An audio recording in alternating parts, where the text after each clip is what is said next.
All right, and we're on. Oh, hey. Hope everyone's doing well. I'm gonna wait a couple minutes just because I know sometimes Facebook takes a little bit informing people as to when someone's doing a live stream. But we've had some new people here join this page, join this growing community of dark fantasy, dark Celtic music lovers and everything. So welcome to those of you that are new to this page, and definitely thank you so much for joining us, and hopefully you'll enjoy your stay here. And for those that are brand new to this page, you'll probably notice that yes, my music is first and foremost prominently displayed, and then of course there's some film projects I do, and then of course there's my living history, which does influence a lot of the music I do and a lot of the stories I write. And this week's live stream, it definitely has a different vibe to it than the usual Friday night live streams, and that's because of course I'm sure I don't really need to explain why. There's just been a lot of unrest and a lot of just tragedy, and and it's yeah, almost no words for it, but the best we can do is to continue to educate ourselves and educate each other, and always just strive to be working on ourselves on a personal level too. And I said last week in my live stream that I think when studying history, it's important to look at all ends, at all just different angles. And even when I was an absolute newbie, hey, welcome. And even when I was a complete and absolute newbie in the living history world, I've always tried to look beyond the surface of what we're taught. And that's with everything. It's with history, with current events. I always try to look beyond what we're told.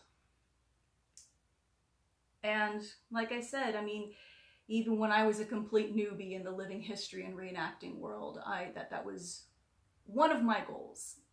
That if nothing else, that I at least taught people that there's always more to the story. There's always more than what we're told. And it's been an incredible journey. I've found just the information that I have found on, the good, the bad, the ugly, on not only America, but the world in itself. The information that I found is just so invaluable, and just a lot of it runs so much deeper than I think a lot of people realize. I remember a couple of years ago when I was at a living history event. It was a 7-year war, or many people know it as the French and Indian War. I was actually not there as a reenactor. I was just there as an attendee. I was in 21st century civilians clothing, and I had some friends that were there being sutlers and reenactors and everything. And I just kind of went for moral support that time, because sometimes you know, as much as I love dressing in period clothing, you know, sometimes it is nice to just go and be a spectator. So, but I sat in on this history lecture, this history roundtable, and this was about, hey, this sorry, Facebook isn't telling me like who's on or anything like that. I just kind of see your little circle pop up for a little bit and your the heart that you give me. So thank you so much for that. Thank you so much for tuning in. But what was I saying? But I sat in on this roundtable discussion, and for those of you that are just joining us, I'm talking about a 7-year war or French and Indian war event that I went to, and I was not there as a reenactor this time. I just went as a spectator. Sometimes it's nice to do that. But when I sat in on this lecture, and it was a very, very good panel of historians, and one thing that really stood out to me that they said was there are 3 very prominent sides to the French and Indian War / the 7 Years' War. 3 different points of view when you study it. The British, the French, and the Native Americans. And in order to really, really understand what was happening during that time, you have to read all 3 sides, including and especially the side that you agree with the least. And I know, you know, that's not an easy place for people to delve into, especially when you very strongly disagree with someone's stance. But sometimes that's where you have to go. Oh, hey John, hey Charles. Hey guys, thank you so much. All right. But sometimes you have to go into the enemy's camp in order to understand where they're coming from. And that really, really struck me when they said that. And ever since then, I have been even more adamant about just studying all different sides of history. And I said last week that I appreciate historians that can really get beyond the surface and into the crevices of history and into the little known facts of history, give voices to the unsung voices. And that's also what I set out to do when I started writing my series, The Birthright.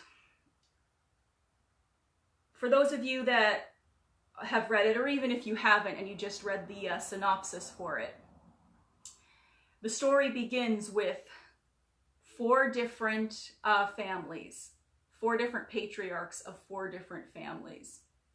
And each of these families come from a different walk of life. And, you know, granted, a lot of these are based off of my own heritage and everything, and the research I did on my own heritage. But I wanted to really give the reader a look at the different points of view and how a different station in life, or coming from a different culture or race or what have you, can just how much that can just shape your worldview. And when these guys, you know, these historians that were on this panel said that you have to look at all 3 sides. You have to look at the British side. You have to look at the French side. You have to look at the Native American side. If you're truly going to understand what exactly was taking place during the 7-Year War or French and Indian War. And to me, that really is the only way to learn from history, to learn from the triumphs and the errors of those that came before us. And then fast forward, 100 years from that into the Civil War. You have the North, you have the South, you have, your enslaved peoples. You have all three of those points of view. And each and every one of those points of view can tell you a story and add to exactly what all was taking place. And if you go, even around the world to all of the different, civil unrests that took place. If you go, like, say, to Scotland, for during the time of the Jacobite uprising, for instance, or even to England during the English Civil War. And then you look at, the Civil War in America. You look at the Civil Rights Movement of the 1960s. One thing you will notice, especially if you really start to look behind the scenes and look at what was happening, you'll start to see certain patterns of what exactly was causing some of this unrest. What exactly was causing, just some of these people, or even say the French Revolution, what was causing these people to want to rise up. And I think it's so important to study all of that history, world history, American history, because, like I said, that is really the only way we can learn from it, is if we study it. And and I know some amazing history teachers, and and I've met some really, really great history teachers in my time as a living historian that really do make an effort to to really give their students an idea of what was happening. But I also think, on that note, that the way we're taught history is just like, it's very, I'd say bland, to say the least. And I don't even know if bland is the correct term. But it's very, very surface, and we're usually only given one side. And if you're only given one side, well, it's really, really hard to, to really sympathize with, with maybe what, the Native Americans or the African slaves, or, or even like the French or the British, and, what all sides were going through. It's really hard to, even if, like I said, if you don't agree with, say, the British, if you can understand their point of view, you can maybe even avoid maybe doing something similar. So this past week, I know I said that I was going to do a blog post on my thoughts. And I started writing this blog post, and I just kept, just starting it, erasing it, and, just because, like, this is such a broad topic. So I figured what I'm going to do is say what I need to say this week. Hey, thanks for joining me. Thanks for joining us. So what I am going to do is, say what I need to say in this live stream. And then my blog post is going to be an homage to some really, really great African American living historians and reenactors. And because there have been some really great interviews that have been done with some. I know Jace Townsend has done a couple. And I've met a few at some reenactment events that are, they're just amazing. Unfortunately, I met them before my podcast and everything was even a thought. But now that my podcast is getting going again, I plan to relaunch it in the next month, especially as I get the format done. Get the new format down. I would love to definitely have, some of them on, and, just to discuss their experiences and to discuss the part of history that they portray and what their overall goal is for, you know, the people that they educate to really understand. And and that's something I really look forward to doing. But for the time being, I am going to post a few of those, you know, those people that did some really great interviews with some of these like amazing historians. I'm going to post them onto my blog. And in addition to that, if you do a search for it, you will find recorded interviews with former slaves. Because from what I understand, in the earlier part of the 20th century, they were conducting recorded interviews with former slaves that were that were still alive at that time. And they're recording it, and the Library of Congress was also keeping them. And just to hear, I mean, I listened to a few of these, and I'm going to link to them in my blog post. But but if you want to look them up right now, I'll give you their names. They're Fountain Hughes, Aunt Harriet Smith, and Charlie Smith. And, you know, it's one thing to read a history book. It's one, you know, and see a documentary. I mean, that's great, but to hear these people talk, these people that were around pre-Civil War, and were slaves, and of course, they're being interviewed in like the 1930s and 40s at this time, when, they were able to record these interviews. So these people were well over 100, some of them were 90s, over 100, very, very sharp. I mean, they seem to be able to remember quite a bit of pre-Civil War, and the events that led up to it. Hearing these people talk and hearing just listening to their experiences and hearing them recall, what they went through, what their families went through. It's just, it's an experience, and it's very, very surreal to hear these people that, that actually lived through that.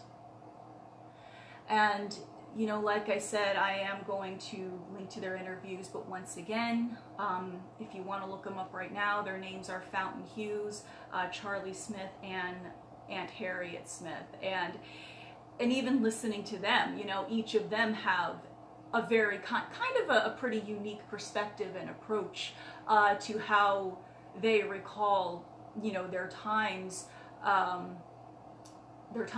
pre-Civil War, before they were eventually freed and everything. And Fountain Hughes, they're all very, very, very, they seem like really great people, but, Fountain Hughes really, kind of got to me. But I do recommend, whenever you have the time, just to look them up and, to hear, listen to their stories, and, because, that's really the only way to truly understand what was going on, what was happening, is if you actually hear it, straight from the person that experienced it, whether it's through a written document, or whether it's, an actual voice recording, or, maybe a film recording. So, yes, but but I do recommend looking that up, and even just doing a search for, ex-slave interviews, and I'm sure you'll find even more people beyond the three that I just mentioned. So, on that note, one of the places that I do love visiting is Gettysburg. And just because that place, it's such a place that's just rich in history. You have the North and the South, and you have the slaves, you have the freed slaves, you have those that, you know, were, you know, working with the Underground Railroad. You have, I always say, you know, if you visit Dobbin's Tavern, it was owned by a man who was Reverend Dobbins. He was very much against slavery, and his home was, he kept his home open to runaway slaves as part of the Underground Railroad. And you know, and they even have the little area in an attic where they actually did hide the runaway slaves until they were able to escape, then to, you know, make that further step to where they want, you know, to their destination, to freedom. And I have gone on some ghost tours. I even covered one in my first Dark Side of the Labyrinth episode. I have, you know, visited some of the battlegrounds. I've, you know, visited, you know, some of the museums, and it truly is, if you've not been to Gettysburg, I definitely recommend going. It is a very fascinating piece of history. It's a very bloody piece of history. It's a, you know, there's so much that you can learn there, and so much that you can learn about different sides of American history. And I've picked up a couple books there in the bookshop, and I know I said I would show you one tonight and discuss it a little and recommend it for your reading. And it's called Amazing Women of the Civil War. There, and there's, yep, just take a look at it. And it's written by Webb Garrison. And it's basically, it's the story of women who were spies, soldiers, journalists, and, as they say, angels of mercy, but also nurses. And some of the women that they cover include Harriet Tubman, a former slave who led hundreds of fellow slaves to freedom in the Underground Railroad. And then there was a group called the 400 Women, which this is a pretty fascinating story, because this is a group of 400 women who pretty much disappeared without a trace. They were seized in Roswell, Georgia, and deported to Indiana, and were basically never seen again. You know, that's also a very fascinating story in of itself. And then there's Belle Boyd, who was the Siren of Shenandoah, who at age 17 killed a Union soldier. And then, quote-unquote, crazy Elizabeth Van Lew, who deliberately fostered the impression that she was crazy so she could be a Union spy. So, and I've read through this book a couple times. I'm actually reading through it again. But what I appreciate about this book is that it covers the parts of history and the Civil War that you really don't hear too much of. And like I said before, you know, and I said last week, I think looking beyond just the surface parts of what we're told about history is so important, because that's really the only way you can see what was going on and really learn from it, and, you know, learn from the triumphs and, you know, the errors of our predecessors, you know, learn from the good that they did and learn from the bad that they did. And, you know, it's all part of the human experience. It is all part of our history. And, you know, and that's something that, unfortunately, I think a lot of people tend to shy away from learning. And I don't know if it's because, I mean, and I know the way history is usually painted to a lot of people, it's, you know, just a bunch of crusty old dudes sitting in powdered wigs and robes and, you know, just doing nothing but signing all these documents, and, you know, nobody else has a voice, go away. You know, that's usually how history is painted. But, it's not. It's so much more than that. I discussed some of the women last week's live stream, some of the awesome women of the 18th century, and and then we have some amazing women during the Civil War that contributed to the war effort in her own way, and and we have just some of just the slaves that left the plantations that they were on and fled north and risked their lives to do that, so that somehow their families could be I mean, I'm sure they didn't know how exactly they were going to attain that freedom, but but that didn't stop them from trying, and then all the others that risked their lives in the Underground Railroad to to help these people escape. I mean, it's just, when you really think about it, it's just like, wow, you almost can't even fathom having to experience that. And as a living historian, I get to experience some reenacted parts of history. I've done, several female personas, and I've played, even in doing that, I like to get my hands into just different types of people, playing a wealthy woman one minute and a working class woman, the next minute, a camp follower in the French army, and then a civilian who's like trying to do her part for the war, the war effort. And as I've said before, I am taking on a male persona now. I'm learning how to be an 18th century male soldier, because I also want that experience. I want that, that point of view as well. Because like I said, the only way we're going to learn from history and learn to not repeat the good stuff. We want to repeat the good stuff, but we don't want to repeat the bad stuff. We don't want things like that to happen ever again. And in order to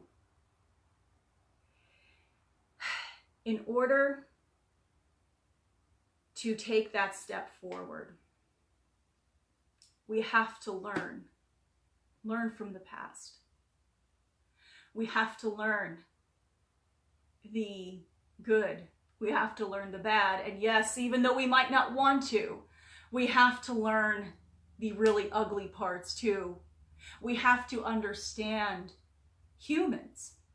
We have to understand how humans can one minute be empathetic and the kindest beings, to then being very tribal, and sometimes tribal in a way that harms others. We have to understand what might trigger that. I mean, it's not enough to say, well, judging someone by the color of their skin is wrong. That's not enough.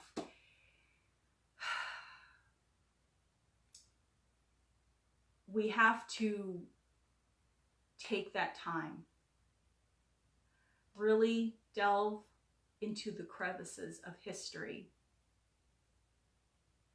and just really make that attempt to learn and understand. Yes, learn from these people.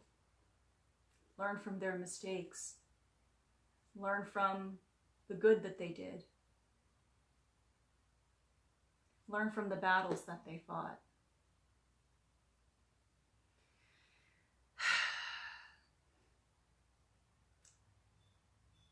Oh, you see, history means a lot to me and my family. Yeah, John, definitely.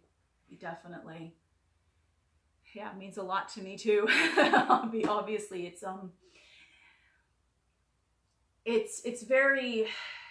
it's important, and I think it's been brushed off as unimportant. it's been brushed off as boring and dry, and it's far from that. It's been just kind of just, I don't know. But what I do know is that we need to start looking at the different sides of history and understanding those sides. So, thank you everybody that tuned in. I mean, this, like I said, it was definitely a different vibe than than my normal Friday night live streams, but you know what, sometimes things like these, like this needs to be said. And I will, like I said, I will be posting on my blog some interviews with some really great African American living historians, and I'll also be posting some links to the recorded interviews of ex-slaves. And like I said, I definitely recommend, you know, whenever you get the time, listening to those, because they definitely, they have a story to tell, and that story is just so invaluable, so valuable. All right, so once again, thank you so much for tuning in, and you know, I look forward to launching my podcast and, you know, just discussing all of these different crevices of history. And next week I will be back with a musical update, and till then, everybody, love you all. Stay safe and stay well, and never stop seeking out answers.